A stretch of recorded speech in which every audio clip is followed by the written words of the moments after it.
సరే ఎక్కువ వస్తాయి అనేటువంటి టార్గెట్ కూడా పెట్టుకున్నారు. జనసురాజ్ పార్టీ అసలు ఫ్రేమ్ లో లేకుండా పోయింది. అయితే అక్కడ ఓట్ల చీలికలో మాత్రం జనసురాజ్ పార్టీ చాలా కీలకంగా ఉంది అనేటువంటి మాటలు వినిపిస్తున్నాయి. యాక్చువల్ గా జూబ్లీ హిల్స్ బై ఎలక్షన్ తో పాటుగా బీహార్ అసెంబ్లీ ఎన్నికలకు సంబంధించి ఏం జరిగింది? మనతో పాటుగా ఉన్నారు సీనియర్ జర్నలిస్ట్ సురేష్ కొచ్చాతిల్ గారు. Hello sir, good morning. నమస్కారం. సో మనం ముందు నుంచి ఎక్స్పెక్ట్ చేస్తూ ఉన్నాము, ఎగ్జిట్ పోల్ గురించి మనం మాట్లాడుకున్నాము, సర్వేస్ గురించి మాట్లాడుకున్నప్పుడు మనం అనాలిసిస్ మీద కూడా మనం ఫోకస్ పెట్టాలి. సో జూబ్లీ హిల్స్తో మనం స్టార్ట్ చేస్తే జూబ్లీ హిల్స్ ఎలా ఉందంటారు? యాక్చువల్గా మీరు ఎక్స్పెక్ట్ చేసిందే కనిపిస్తోందా ఇక్కడ కూడా? మేము చెప్పాం కదండి, ఇది బీజేపీ 3వ స్థానానికి వస్తుందని చెప్పి మనం ఒక వారం ముందు డిస్కషన్లో చెప్పాను నేను. ఎందుకంటే ఒక హోల్ హార్టెడ్ క్యాంపెయినింగ్ లేకుండే, క్యాండిడేట్ సెలెక్షన్ తప్పుండే, మహిళలకి టికెట్ ఇస్తే బాగుంటుండేమో, ఒక సునీత వర్సెస్ ఇంకో మహిళ ఉంటుండే, అందులో బీసీ కూడా ఇచ్చుంటే బాగుండేది, ఇంకా బాగుంటుండే. And that is the most important thing అనమాట. అక్కడ ఇప్పుడు జరిగింది ఏంటంటే, ఒకటి సింపతి ఫ్యాక్టర్ పని చేయట్లేదు. కానీ మనం చాలా మటు చూస్తే 6,000 మెజారిటీ అంటే 3వ రౌండ్లో 10 రౌండ్లో నా ఎక్స్పెక్టేషన్ ఏంటంటే ఒక 20,000కి వెళ్ళిపోతుంది ఇది majority. So that is what Revanth Reddy target original అంతే ఉండే కదా, 20,000 మెజారిటీ రావాలని చెప్పి. సో డెఫినెట్గా కాంగ్రెస్ అక్కడ చేసిన దానికి ముస్లిం ఓట్ బ్యాంక్ పనిచేసింది. ఎందుకంటే మనం చూసినట్లయితే 190,000 మంది ముస్లిమ్స్ ఉన్న కాన్స్టిట్యున్సీలో 50% ఓట్లు పడితే కూడా వాళ్ళకి 80,000 వచ్చి ఉంటుంది ఓటింగ్. అది ఇది ఫైనల్ టాలీలో కనిపిస్తుంది అనమాట మనకి. So it's nothing surprising. ఎప్పుడైనా బైపోల్ పెట్టినప్పుడు రూలింగ్ పార్టీ గెలుస్తారు అనుకోండి. ఒక టైంలో ఇక్కడ చాలా బైపోల్స్ జరిగిన బీఆర్ఎస్ వాళ్ళు ఉన్నప్పుడు అంతా బీఆర్ఎస్ఏ గెలిచారు, వాళ్ళు ఇంకెవరు గెలవలేదు. So that is very obvious reason అనమాట జూబ్లీస్లో గెలవడం. కానీ అది మెయిన్ ఎలక్షన్లో చూడాల్సి వస్తుంది. ఎందుకంటే ఇదొకటి అఫ్కోర్స్ బీజేపీ వాళ్ళు కొంచెం ఆత్మచింతన చేయాల్సి వస్తుంది. ఎందుకంటే ఎందుకు జరిగింది, జూబ్లీస్లో లాస్ట్ టైం వచ్చిన ఓట్లని ఈసారి వచ్చిందా లేదా తెలియదు, అది ఒకసారి మనం చెక్ చేయాల్సి వస్తుంది. అదో ఫైనల్ ఫిగర్స్లో మనకు తెలిసిపోతుంది అది. సో మీరు చెప్పినట్టు డిపాజిట్ వస్తుంది, ఆ డిపాజిట్ రాకపోతే it will be big blow for BJP. And డెఫినెట్గా బిగ్ బ్లో. ఎందుకంటే మీరు బీహార్ చూడండి పర్ఫార్మెన్స్, ఇక్కడ ఎందుకు జరగట్లేదు. సికింద్రాబాద్ కాన్స్టిట్యున్సీ కింద ఉన్న సీట్లు కూడా బీజేపీ గెలవలేకపోతున్నారు. పార్లమెంట్ గెలుస్తున్నారు, అసెంబ్లీ గెలవట్లేకపోతున్నారు. మల్కాజిగిరి దేశంలో అన్నిటికంటే పెద్ద లోక్సభ కాన్స్టిట్యున్సీ, 40 లక్షల ఓటర్స్, అక్కడ కూడా ఒక్క సీటు కూడా అసెంబ్లీ సీట్ గెలవలేకపోతున్నారు. ఇదే అసెంబ్లీ సెగ్మెంట్ కదా. అంటే లోక్సభలో మోదీ గారు బ్రాండ్ ఇమేజ్ నడుస్తుందా, లేకుంటే ఇండివిజువల్ ఎంపీ బ్రాండ్ ఇమేజ్ నడుస్తుందా? ఈట్ల రాజేందర్ ఉండొచ్చు, కొండా విశ్వేశ్వరరెడ్డి ఉండొచ్చు, లేకుంటే కిషన్ రెడ్డి, ఇట్లా నేను సిటీ గురించి మాట్లాడుతున్నాను. సో ఈ 3 కాన్స్టిట్యున్సీలో చాలా క్రూషియల్ బీజేపీకి. ఎందుకంటే జిహెచ్ఎంసీ ఎలక్షన్స్ రాబోతుంది. జిహెచ్ఎంసీ ఎలక్షన్స్లో వీళ్ళ పర్ఫార్మెన్స్ ఎట్లా ఉందని చూడాల్సి వస్తుంది. ఎందుకంటే జిహెచ్ఎంసీ ఎలక్షన్స్ చాలా ఇంపార్టెంట్. ఏంటంటే ఈ బీజేపీకి లాస్ట్ టైం వచ్చిన 40-45 స్థానాలు వచ్చింది, ఈసారి వస్తుందా లేదా, దానికి ప్రిపరేషన్స్ ఇప్పుడే స్టార్ట్ చేయండి. దీంట్లో ముందు కూడా మన ఛానల్లో చెప్పాను నేను ఈ మాట. మీరు లాస్ట్ మినిట్ క్యాండిడేచర్ డిక్లేర్ చేస్తే ఏం చేయలేము. You have to declare candidature as early as next week. ఎందుకంటే వాళ్ళ క్యాంపెయినింగ్, ఎందుకంటే అన్ని లోకల్ ఇష్యూస్ ఉంటుంది. ఎగ్జాక్ట్లీ. ఫర్ ఎగ్జాంపుల్ నాకు చాలా మంచిగా ఒక క్యాండిడేట్ ఎవరు తెలుసు, శ్రవణ్ అని చెప్పి అరేంజ్మెంట్ ఉంచాడు. రెగ్యులర్గా నాకు అప్డేట్స్ పంపిస్తుంటారు. నేను ఈ రోడ్డు, సిమెంట్ రోడ్డు, అక్కడ డ్రైనేజ్, ఇది వాళ్ళ పని అన్నమాట. ఒక లోకల్ కార్పొరేటర్ పని అది. పొద్దున్న లేవగానే తిరగాలి కాన్స్టిట్యున్సీలో, వాళ్ళ వార్డులో మొత్తం తిరిగి, వాళ్ళ ఏరియాలో తిరిగి ఏం ప్రాబ్లమ్స్ ఉందని కనుక్కోవాలి. దానికి మీరు టైం ఇవ్వాలి కదా. మీరు టైం ఇవ్వకపోతే ఈ 45 మంది పని చేస్తున్నారు, 45లో 40 ఉన్నారు అనుకుంటా ఇప్పుడు. ఎందుకంటే 5-6 మంది డిఫెక్ట్ అయిపోయారు, ఒకరు చనిపోయారు. సో 40 మందినో 38 ఎంతమంది ఉన్నా కానీ ఆ కౌన్సిలర్ వాళ్ళు పనిచేస్తున్నారు. కానీ మిగతా కౌన్సిలర్స్, మీరు ఓడిపోయిన సీట్లలో మీరు గెలవాలంటే మీరు క్యాండిడేట్స్ ఇప్పుడే అనౌన్స్ చేయాల్సి వస్తుంది.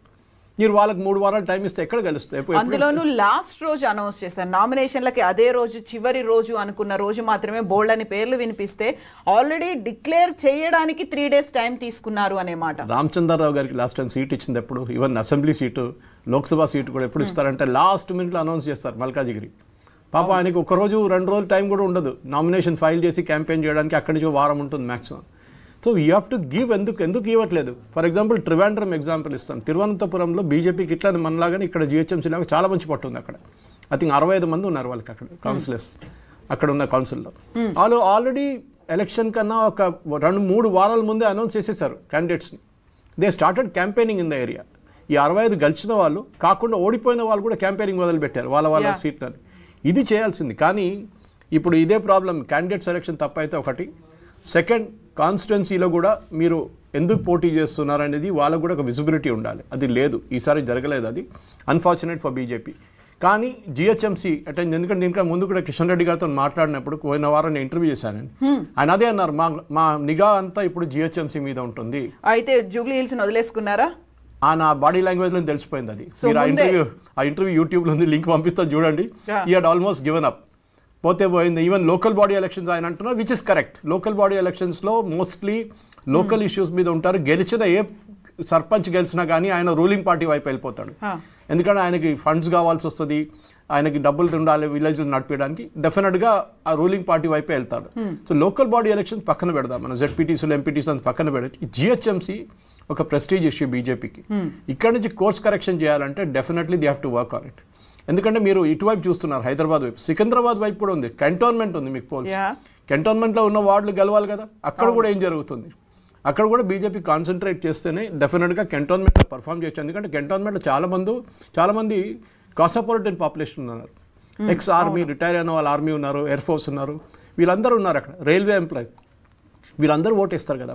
సో డెఫినెట్గా సికింద్రాబాద్ కంటోన్మెంట్ బోర్డ్ జిహెచ్ఎంసీ మీద నిఘా పెట్టాల్సింది బీజేపీ. వాళ్ళు క్యాండిడేట్ సెలక్షన్ అనౌన్స్ చేస్తే బాగుంటుందని నా సజెషన్ అనమాట. సో అతి కీలకంగా మారినటువంటి బీహార్ దగ్గరికి వెళ్తే, బీహార్లో మహాగఠబంధన్ 49 స్థానాల్లో మాత్రమే ఇప్పుడు ముందంజలో కనిపిస్తుంది, లీడింగ్లో ఉంది. ఎన్డీఏ 191 స్థానాల్లో కనిపిస్తుంది. అది కొంచెం ఫ్లక్చువేట్ అటు ఇటు అవుతోంది. జన్ సురాజ్ పార్టీకి అయితే ఇప్పుడు స్టార్టింగ్లో 2 స్థానాలు అని చెప్పినప్పటికి కూడా. సో అక్కడ స్ట్రాటజీస్ కావచ్చు, అక్కడ మూడ్ అనేది ఓటర్లు ఎందుకని మహాగఠబంధన్ కాదు అనుకున్నారు అసలు? ఇది ఒక మేజర్ రీజన్ ఏంటంటే అండి, ఒకటి లాస్ట్ టైం 28 స్థానాల్లో జేడీయూ ఓడిపోయారు because of Chirag Paswan party. ఇప్పుడు చూడండి, ఈసారి Chirag Paswan party as of election commission data ప్రకారం 22 సీట్లలో లీడ్ చేస్తున్నారు. 22 సీట్లలో వాళ్ళకి ఇచ్చింది అనుకుంటే 25 అంతా ఇచ్చారు, అంతే 25-26 సీట్లు ఇచ్చారు. They already leading in 22. Super performance. In fact strike ratio చాలా మంచిది. వాళ్ళు బీజేపీ జేడీయూ కన్నా మంచి స్ట్రైక్ రేషియో వాళ్ళు. సో అఫ్కోర్స్ ఈసారి మనం ఏం చూస్తున్నామంటే జేడీయూస్ పర్ఫార్మింగ్ బెటర్ దెన్ బీజేపీ. 78 ఉంటే జేడీయూస్ 83. I'm talking from election commission data, latest data గురించి మాట్లాడుతున్నాం మీకు. సో డెఫినెట్గా పర్ఫార్మెన్స్ చూస్తే ఏం చేశారంటే, కాంగ్రెస్ చూడండి 5 స్థానాలకి పరిమితం అయ్యారు ఇప్పుడు. అంటే వాళ్ళు మొత్తం పార్టీని డ్రాగ్ చేసేస్తారు. వాళ్ళు నాకు 75, రాహుల్ గాంధీ ఏమో నాకు 75 సీట్లు కావాలి, మేము అది చేస్తాం ఇది చేస్తాం అని చెప్పిన పార్టీ 5 సీట్లు కూడా గెలవలేకపోతున్నారు. అదే టైంలో ఆర్జేడీ లాస్ట్ టైం 74 సీట్లు గెలిచారు. ఈసారి ఎక్కడ పోయింది వాళ్ళ సీట్లంతా? పోయింది కదా మొత్తం. They have also last miserably. అంటే ఏదో మొత్తం క్యాస్ట్ ఈక్వేషన్ అని చెప్పిన పాడిన పాట పనిచేయలేదు బీహార్లో ఈసారి. బహుశా అక్కడ ఉన్న ఎలక్టరేట్. ఇంకోటి ఏంటంటే కవిత గారు చాలా ఇంపార్టెంట్, మీరు సీమాంచల్ ఏరియా చూడండి. సీమాంచల్ ఏరియాలో నేను చూస్తున్న అంచనా ప్రకారం latest figures I have is 18-4. 18 స్థానాల్లో ఎన్డీఏ లీడ్ చేస్తున్నారు, 4 స్థానాల్లోనే మహాగఠబంధన్ లీడ్ చేస్తుంది. This is a minority dominated area Seemanchal. అక్కడ ఏం జరిగిందంటే హిందూ కన్సాలిడేషన్ ఆఫ్ ఓట్స్ జరిగింది. ఛత్మాదాకి జై అని చెప్పి మహిళలు బయటికి వెళ్తున్నారు ఇంటి బయటికి ఓటింగ్ వేయడానికి. ఎందుకంటే ఎక్కడైనా మీకు 10% కన్నా ఎక్కువ ముస్లిం ఓట్ కన్సాలిడేషన్ జరిగితే బీహార్లో, మీరు లాస్ట్ 5 ఎలక్షన్లు అనాలిసిస్ చేయండి, మీరు 10% కన్నా ఎక్కువ సీట్లు ముస్లిం ఓట్స్ ఎక్కువ అయితే హిందూ ఓట్స్ కన్సాలిడేట్ అయిపోతుంది. అన్ని క్యాస్ట్ కలిసి ఒకటేసారి ఓటేస్తున్నారు. ఎక్కడెక్కడ హిందూ ఓట్లు ముస్లిం ఓటు 30 కన్నా ఎక్కువ అవుతుందో అక్కడ ప్రాబ్లం వస్తుంది, మళ్ళీ కన్సాలిడేషన్ జరుగుతుంది. డీకన్సాలిడేషన్ 10% ఉంటుంది. సో 10% ఉన్నప్పుడు తక్కువ ఓట్లు పడుతుంది బీజేపీకి, 30% ముస్లిం ఓట్లు పోతే అప్పుడు బీజేపీ అంటే ఎన్డీఏకి కూటమికి ఎక్కువ ఓట్లు పడుతుంది. ఇదే ఈసారి కూడా జరిగింది. సో ఇది ఒక వార్నింగ్ రాహుల్ గాంధీకి. ఎందుకంటే హిందువుల మీద ఎప్పుడు అది ఇదని చెప్తుంటారు రాహుల్ గాంధీకి ఒక మంచి సీరియస్ వార్నింగ్ ఇది. మీరు ఇక్కడ రేవంత్ రెడ్డి గారు చెప్పారు, అది చాలా డ్యామేజ్ చేసిందండి బీహార్లో. ఆ వీడియో బీజేపీ వాళ్ళు వ్యతిరేకంగా వాడుకున్నారు. ఎందుకంటే ఆయన చెప్పింది హిందీలో అయినా కదా, ఇక్కడ ఉర్దూలో చెప్పారు. సో అది బీహార్ వాళ్ళు కూడా అర్థమవుతుంది. ముసల్మాన్ అయితే కాంగ్రెస్ అయితే ముసల్మానే అని చెప్పారు. అది బీజేపీ వాళ్ళు అక్కడ చాలా బాగా వాడుకున్నారు బీహార్లో. సో బహుశా రేవంత్ రెడ్డి గారికి ఈ బై ఎలక్షన్ గెలిచారు కరెక్టే, కానీ ఈ పర్టికులర్ మ్యాటర్ మీద రాహుల్ గాంధీ ఏమైనా యాక్షన్ తీసుకుంటాడని చూడాల్సింది. బట్ రాహుల్ గాంధీ ఎక్కడున్నారు అనేది కూడా ఇప్పుడు వినిపిస్తోంది కదా, ఆయన ఎక్కడున్నారంటారు? మస్కట్లో ఉన్నారంట లేటెస్ట్. ఆయన దట్ ఈస్ వాట్ నేను ట్విట్టర్లో వేయంగానే చాలా మంది నాకు రిప్లై చేశారు, వేర్ ఇస్ రాహుల్ గాంధీ అంటే he is gone to mascot అని చెప్పారు. ఇప్పుడు మస్కెట్కి ఎందుకు వెళ్ళారో అర్థం కావట్లేదు. ఎనీవే ఆయన ప్రతి ఎలక్షన్ తర్వాత ఆయన ఒక టూర్ కొడతారులే, అట్లా ఎట్లయినా ఉంటుంది. కానీ అది కాదు, మీరు you cannot be a part time politician. మీరు పొలిటిక్స్ ఉంటే ఫుల్ టైం ఉండాలి, లేకుండా ఉండకూడదు అసలు. ఇక Rahul Gandhi is almost like his father Rajiv Gandhi reluctant politician ఉండే. ఆయన ఇండియన్ ఎయిర్లైన్స్లో పైలట్ ఉన్నప్పటి నుంచి ఆ పోస్ట్ నుంచి ఇందిరాగాంధీ గారు గుంజుకొని తీసుకొచ్చి పొలిటిక్స్లో పెట్టారు. ఆయన అస్సలు ఇంట్రెస్ట్ లేకుండే. ఆ బాడీ లాంగ్వేజ్లో తెలిసిపోతుంది మనకి. He was too good to be a politician Rajiv Gandhi. ఈయనట్లుగా is a reluctant politician, okay, part time politician. అప్పుడప్పుడు వస్తారు, ఒక ప్రెజెంటేషన్ చేస్తారు, గాయమైపోతారు. బలవంతంగా ఎవరైనా కూర్చోబెట్టి చేయిస్తున్నారా? మీరు ఆలోచించండి కవిత గారు. అదే ఇప్పుడు చూడండి, ఇది ప్రాబ్లం, సీట్ల ప్రాబ్లం వచ్చింది అలయన్స్ది. అమిత్ షా గారు వెళ్ళి పట్నాలో కూర్చొని చిరాగ్ పాస్వాన్తో మాట్లాడి, మాంఝీ గారితో మాట్లాడి, ఈవెన్ జేడీయూతో మాట్లాడి సీట్ల ఫైనలైజేషన్ చేశారు. 3 రోజులు ఉన్నారు పట్నాలో అమిత్ షా గారు. ఈయన ఎక్కడికి వెళ్ళారు? రాహుల్ గాంధీ అసలు వెళ్ళలేదు పట్నాకి. ఆయన ఆ టైంలో కొలంబియాలో ఉన్నారు. ఆలోచించేసి మీ పార్టీ మీకు కావాల్సినప్పుడు, మీకు ఇంత ఎమర్జెన్సీ ఉన్నప్పుడు మీరు వెళ్ళి కొలంబియాలో కూర్చున్నారు. అదే టైంలో అశోక్ గెహ్లోట్ గారిని పంపించారు. అశోక్ గెహ్లోట్ గారికి ఏం రోల్ ఉందండి బీహార్లో? ఆయన అసలు ఏం కన్విన్స్ చేయలేకపోయారు ఆర్జేడీని. దాని తర్వాత మేనిఫెస్టో రిలీజ్ టైంలో, మేనిఫెస్టోలో రాహుల్ గాంధీ పిక్చరే లేదు. రాహుల్ గాంధీని పక్కన పెట్టారు వాళ్ళు. లిటరల్లీ రిలీజ్ చేసినప్పుడు అశోక్ గెహ్లోట్, వీళ్ళు చిన్న చిన్న లీడర్లు చాలామంది ఉన్నారు అక్కడ స్టేజ్ మీద. మొత్తం డామినేషన్ ఆర్జేడీది ఉండే. కానీ ఫస్ట్ టైం 1985లో వాళ్ళు ఒక 95 కూడా పెట్టుకోవచ్చు మీరు కావాలంటే. దాని తర్వాత ఆర్జేడీ ఫస్ట్ టైం మొత్తం ఎక్లిప్స్ అయిపోయింది బీహార్లో. Lalu brand of politics is gone. బహుశా మంచిది బీహార్కి అది. ఎందుకంటే ఎప్పుడు మనం బీహార్ క్యాస్ట్ పాలిటిక్స్ అని మాట్లాడతాం, యూపీ లాగానే. అక్కడ కుర్మీలు, బ్యాక్వర్డ్ క్లాస్లు, ఫార్వర్డ్ క్యాస్ట్, భూమిహార్లు, వీళ్ళ గురించి మాట్లాడుతూ ఉంటాం మనం. కానీ first time we are seeing an action, specific action. అంటే బీహారీ వాళ్ళు క్యాస్ట్ నుంచి బయటకు వచ్చి ఓటేశారు ఫస్ట్ టైం. బహుశా మీరు చెప్పొచ్చు మహిళలు ఓటేశారని. 8%, 8 లక్షల ఎక్కువ మంది మహిళలు ఈసారి ఓటేశారు. 8 lakhs. కరెక్ట్. అది డెఫినెట్గా దాని ఇంప్రెషన్ జరిగింది. ఎందుకంటే అది స్కీమ్ పెట్టారు. అది మన మధ్యప్రదేశ్లో పనిచేసింది, రాజస్థాన్లో పనిచేసింది. కానీ తేజస్వి యాదవ్ 30,000 ప్రామిస్ చేశారు కదండి. ఈయన 10,000 ప్రామిస్ చేసి 10,000 బ్యాంకులు వేసాడు. వాళ్ళు అట్రాక్టివ్గా అనిపించలేదా? అది కాదు, ద బిలీఫ్. మీరు మీరు చెప్పింది చేస్తారని చెప్పి ప్రతి కుటుంబానికి గవర్నమెంట్ ఉద్యోగం ఇస్తా అంటే అందరు నవ్వారు. ఎందుకంటే ఇది కాదు, అది ఇట్స్ ఇంపాసిబుల్ టు డూ. మీరు ఇచ్చే ప్రామిస్ కూడా కొంచెం బిలీవబుల్ ప్రామిస్ ఉండాలి. ఏదో నేను మిమ్మల్ని మూన్కి తీసుకెళ్తాను, మార్స్కి తీసుకెళ్తాను అంటే కాదు అది. మీరు you should talk from the Bihari perspective. కానీ ఇప్పుడు అన్నిటికంటే పెద్ద challenge of course with this kind of majority, 1/3, 2/3 majority వచ్చేస్తుంది బీజేపీకి ఇప్పుడు, అంటే ఎన్డీఏ సఖ్యంకి. అక్కడ 2/3 మెజారిటీ వచ్చినప్పుడు చేయాల్సింది ఏంటంటే మెయిన్గా బీహార్ డెవలప్మెంట్ నెక్స్ట్ 5 years బీహార్ని మార్చాలి. బీహార్ నుంచి 1,25,00,000 మంది నుంచి 1,50,00,000 మంది బయట స్టేట్స్లో పనిచేస్తున్నారు. బీహార్లో total electoral voters is 7.4 crores. అంటే మీరు 6 కోట్ల మంది అక్కడ ఓటేయడానికి ఉన్నారు. మిగతా అందరూ బయట పనిచేస్తున్నారు. ఎందుకు? కన్స్ట్రక్షన్ సెక్టర్లో హైదరాబాద్లో 17 లక్షల మంది బీహారీలు ఉన్నారు as per the last count. వాళ్ళకి బీహార్లో అక్కడెందుకు అపార్ట్మెంట్లు కావట్లేదు, అక్కడెందుకు కమర్షియల్ కాంప్లెక్స్ రావట్లేదు? ఎందుకంటే లా అండ్ ఆర్డర్ స్టేబుల్ లేదు. జంగల్ రాజ్ అని మనం చెప్పుకుంటుంటాం. This is jungle Raj.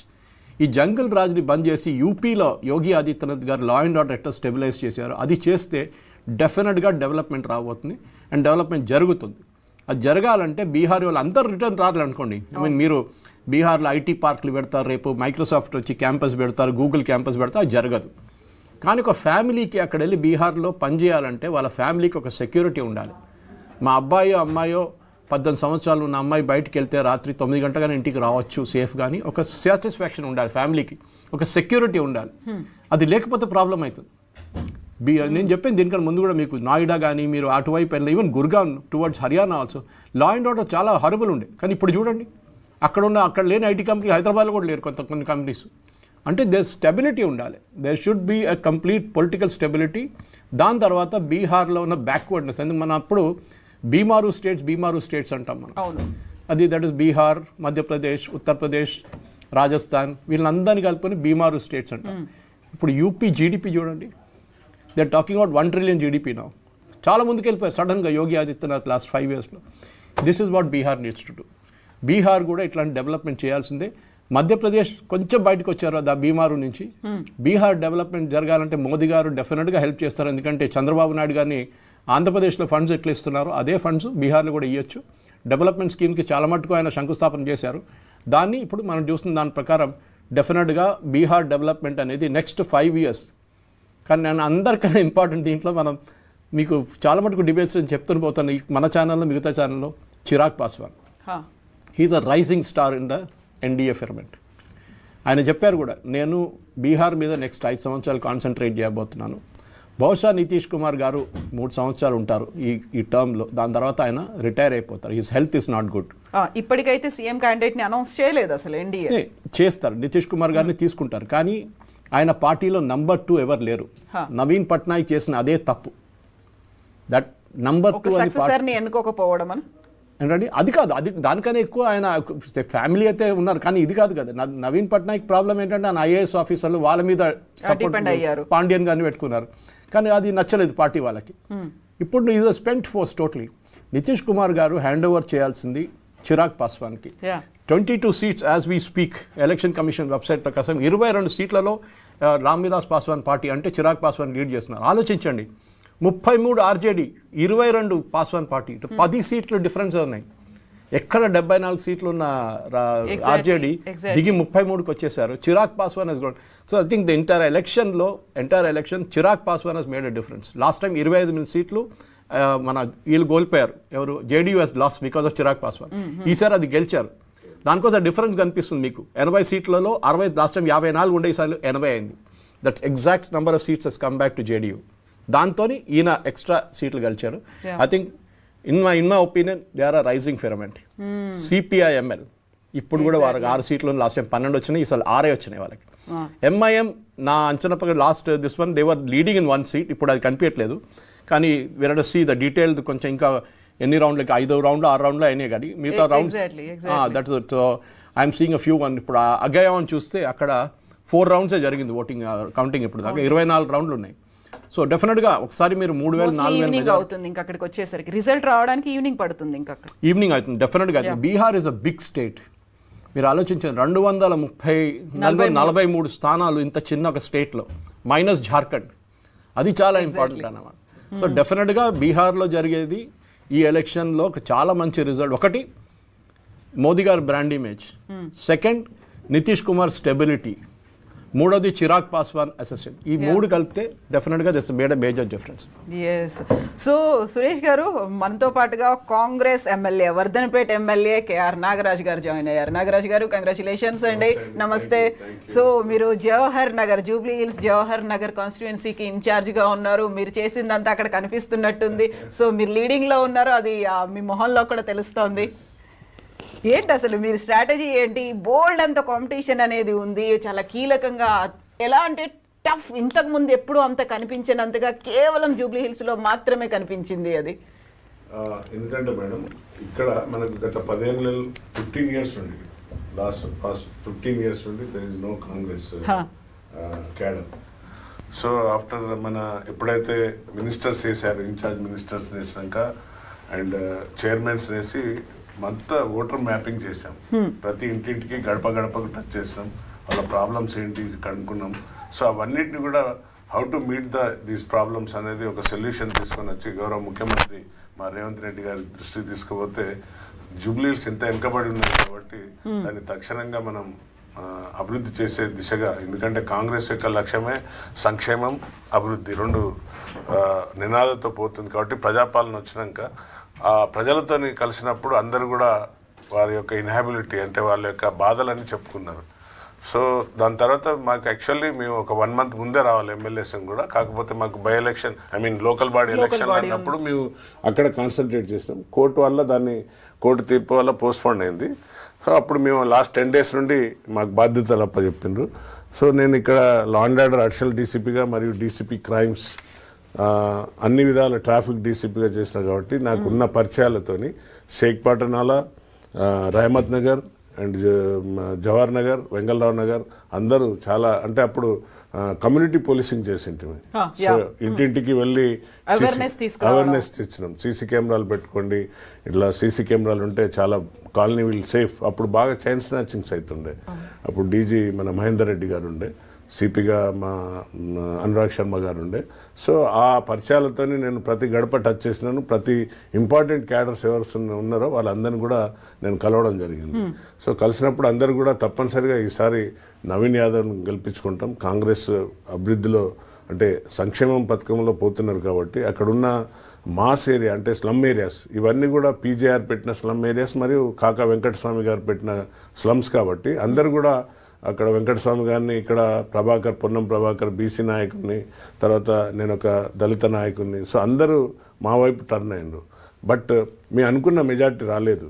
Actually 30 to 50% 50,000 votes రావాలనుకున్నాం. బట్ ఇప్పుడు ఇంకా ఆఫ్ ద వేనే ఉన్నాం కదా, ఇంకో 5 రౌండ్లు ఉన్నాయి. చెప్పలేము. అంటే బీజేపీ ఓట్స్ అన్ని కూడా shifted to BRS now. So వాళ్ళిద్దరు కూడా చీకటి మిత్రులని నేను ముందు నుండి చెప్పుకుంటూ వస్తున్నా. ఎందుకంటే ఎంపీ ఎలక్షన్లు అప్పుడు కూడా మధ్యాహ్నం వరకు ఇద్దరు సపరేట్ టెంట్లో ఉండే, తర్వాత ఇద్దరు ఒకటి అయిపోయింది. ఒక టెంట్ కింద వచ్చి కూర్చొని అప్పుడు బీఆర్ఎస్ ఓట్స్ అన్ని కూడా బీజేపీకి షిఫ్ట్ అవుట్లో వాళ్ళకి 8 మనకు మెంబర్ ఆఫ్ పార్లమెంట్స్కు సీట్స్ వచ్చినాయి. ఇప్పుడు వాళ్ళ అండర్స్టాండింగ్ ఏంటంటే సునీత ఎవరైతే ఉందో మాగంటి సునీతకు వారికి వేయాలనే ఒక ఎట్లా కాంగ్రెస్ వస్తుంది అని ఎప్పుడైతే మీరు ఇచ్చిన ఎగ్జిట్ పోల్స్ కానివ్వండి, లేకుంటే మీరు చేసిన సర్వేల ప్రకారంగా కేకే సర్వే అది పేక్ సర్వే 3 కోట్లు ఏమో తీసుకొని చేయించింది. తప్పనిసరిగా లీగాలిటీ ఉంటే will go for fight for legality. So ఆ కేకే సర్వేలో బీఆర్ఎస్ గెలుస్తుందని ఒక తప్పుడు సంకేతాలు పంపించింది. ఏంటంటే ప్రజలలో ఒక ఒక రాంగ్ ఇన్ఫర్మేషన్ ఫీడ్ చేసిండ్రు. ఈవెన్ దో అక్కడ ఉన్న కార్యకర్తలు లేకున్నా కూడా అందరినీ కార్యకర్తలను బిల్డప్ చేసుకుంటా అందరితో మాట్లాడుకుంటూ పోయినందుకు జవహర్ నగర్, వెంగళరావు నగర్ డివిజన్లో మంచి మెజార్టీ వస్తుందని నేను ఆశిస్తున్నాను. కాకపోతే చాలా వరకు పోల్ మేనేజ్మెంట్ అనేది చేసిండ్రు అనేది కూడా వినిపిస్తుంది కదా. ఇప్పుడు కేవలం అక్కడ పార్టీలు క్యాండిడేట్లు కాకుండా రేవంత్ రెడ్డి వర్సెస్ కేటీఆర్ అన్నట్టుగానే హోరాహోరీగా జరిగింది. కాంగ్రెస్ పార్టీ పవర్ ని మిస్యూజ్ చేసుకుంది, పోలీసులను కూడా వాడుకుంది అనేది మధ్యాహ్నం నుంచి స్టార్ట్ అయింది. అదే రోజు November 11న అక్కడ నిరసనలు అయ్యాయి, బైఠాయింపులు కూడా జరిగాయి. మళ్ళీ రీపోలింగ్ అనేది పెట్టాలి అనేటువంటి ఒక వాదన కూడా వచ్చింది. రేవంత్ రెడ్డి గారికి ఉన్న చరిష్మాతోని కేటీఆర్కు రేవంత్ రెడ్డికి పోటీ లేదండి. ఏదైనా కూడా కేసీఆర్తోనే. కేటీఆర్ పెద్ద ఈజ్ నాట్ ఆయన పెద్ద అంత మేనేజ్మెంట్ చేసే అంత కెపాసిటీ లేదు. అఫ్కోర్స్ హరీష్ రావు చెప్పుకోవచ్చు, కానీ కేటీఆర్కు రేవంత్ రెడ్డికి పోలిక లేదండి.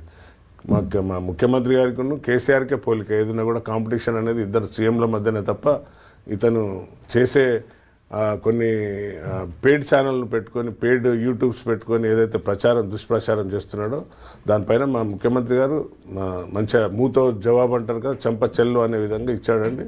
వాళ్ళు ఎన్ని డిజిటల్ కెమెరాస్ పెట్టి ఈసారి డిజిటల్గా వాళ్ళు మమ్మల్ని అందరినీ బాకీ కార్డ్ అని పెట్టారు. ఎస్, నేను అదే ఎక్కడ పోయినా కూడా చెప్పినాను. అవును, కాంగ్రెస్ ప్రభుత్వం ప్రజలకు బాకీ ఉన్నాం, 100% రుణపడి ఉన్నాం తెలంగాణ ప్రజలకు. ఎందుకంటే కాంగ్రెస్ ప్రభుత్వమే సోనియమ్మ గారు ఇచ్చిన తెలంగాణను కాపాడే దిశగా వచ్చింది కాబట్టి మేము బాకీ పడ్డాం.